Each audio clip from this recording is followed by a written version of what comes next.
যে তাকে আসলে হত্যা করেছে সে আত্মহত্যা করার মতো কোনো ব্যক্তি না। সে বাংলাদেশের ইন্ডাস্ট্রিকে এত দ্রুত এগিয়ে নিয়েছিল যা বিশ্বমানের পর্যায়ে চলে গেছিল। আমাদের পাশের দেশের এই যে শাহরুখ খান সহ সালমান খান সহ তাকে অনেকে ফলো করত। তার যে অবস্থান, তার যে যোগ্যতা, তার যে মেধা বাংলাদেশকে দেওয়ার মতো যে তার একটা কলা কৌশল ছিল, সে জায়গা থেকে তাকে হত্যা করে পুরো বাংলাদেশটাকে থামাই দেওয়া হয়েছে। সালমান শাহ যখন মারা গেল তখন আমি 96 সাল, তখন আমি ইন্টারে ফার্স্ট ইয়ারে পড়ি।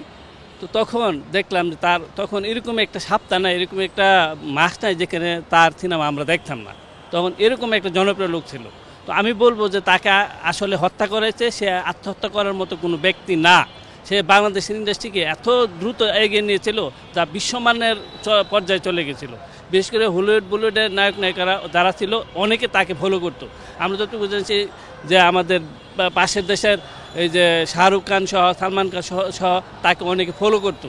তার স্টাইল, তার যে মেধা, এগুলো তার ফলো করতো। সেই জায়গা থেকে আমাদের বাংলাদেশকে তাকে হত্যা করে বাংলাদেশকে থামিয়ে দেওয়া হয়েছে। বিশেষ করে বাংলাদেশের যে ফিল্ম ইন্ডাস্ট্রি সেটাকে থামিয়ে দেওয়া হয়েছে এবং আমাদের যে ক্রমধারা একটা উন্নতির দিকে যাওয়ার কথা ছিল সেটা এখানে থামিয়ে দেওয়া হয়েছে তাকে হত্যার মাধ্যমে। তো আমরা চাই যে তার এই হত্যার বিচার দ্রুত হোক। 29 বছর পরেও বাংলাদেশের জনগণ এইভাবে ফুসছে, এটা একটাই কারণ যে তার যে অবস্থান, তার যে যোগ্যতা, তার যে মেধা বাংলাদেশকে দেওয়ার মতো যে তার একটা কলা কৌশল ছিল, সে জায়গা থেকে তাকে হত্যা করে পুরো বাংলাদেশটাকে থামায় দেওয়া হয়েছে। যদি আজকে সালমান শাহ বেঁচে থাকতেন তাহলে হয়তো বা আজকে আমাদের বাংলাদেশের ইন্ডাস্ট্রিটা, ফিল্ম ইন্ডাস্ট্রিটা পৃথিবীর অনেক দেশের সাথে, বিশেষ করে বলিউডের পর্যায়ে চলে যেতে পারত। সে জায়গা থেকে যারা এই হত্যার সাথে জড়িত, আমি চাই প্রত্যেকটা লোক তাদের সর্বোচ্চ শাস্তি ফাঁসি হোক। বিশেষ করে আমি সালমান শর্মা এবং তার মামা ওনাদেরকে আমি অন্তঃস্থল থেকে ধন্যবাদ জানাই। এরকম মানুষ আছে বলেই এবং সালমান শাহ আমার মতো অসংখ্য সালমান শাহ ভক্ত বাংলাদেশে বেঁচে আছে বলে আজকের এই দিনটা আমরা খুঁজে পেয়েছি। তা না হলে এটা হত্যার আড়ালেই, মানে আত্মহত্যার আড়ালেই এটা চলে যেত। তখন কখনই আমরা এটা যে হত্যা মামলা দায়ের হতো এই সুদিনটা ফিরে আসতো না। এটা আরেকটা কারণ হলো যে গত বছর যে আমাদের একটা আন্দোলন সংগ্রাম হলো, এই সংগ্রামের মধ্যে একটা স্থিতিশীল পরিবেশ বাংলাদেশের মধ্যে বিরাজ করছে।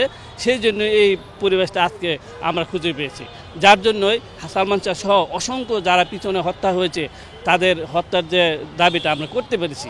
আর বিগত সময়ে আমরা দেখেছি যে বাংলাদেশে এরকম একটা পরিস্থিতি ছিল, কেউ হত্যা হয়েছে, কেউ হয়েছে, যদি তার কোনো সক্ষমতা না থাকতো, তাদের আইনের কাছে পৌঁছানোর মতো ক্ষমতা না থাকতো, লোক না থাকতো, কিংবা মামা খালার জোর না থাকতো, তারা কখনোই এরকম আলোর দিকে যেতে পারতো না। ঠিক সালমান শাহ হত্যার ব্যাপারটা এরকমভাবেই পিছনে পড়ে রয়েছে। তো আমরা এই সময়ে যেহেতু একটা আমরা আলোর মুখ দেখতে পাচ্ছি, দীর্ঘদিন পরে হলো সে যে হত্যা হয়েছে, সে যে আত্মহত্যা করে নাই, আত্মহত্যার মতো ব্যক্তি না, সেটা এই মামলার বিচারের মাধ্যমে আমরা সেটা দেখতে পাবো। এবং তার উপর যে একটা ব্লেম দেওয়া হয়েছে যে সে আত্মহত্যা করেছে, এটা থেকে আমরা চিরকালীনভাবে একটা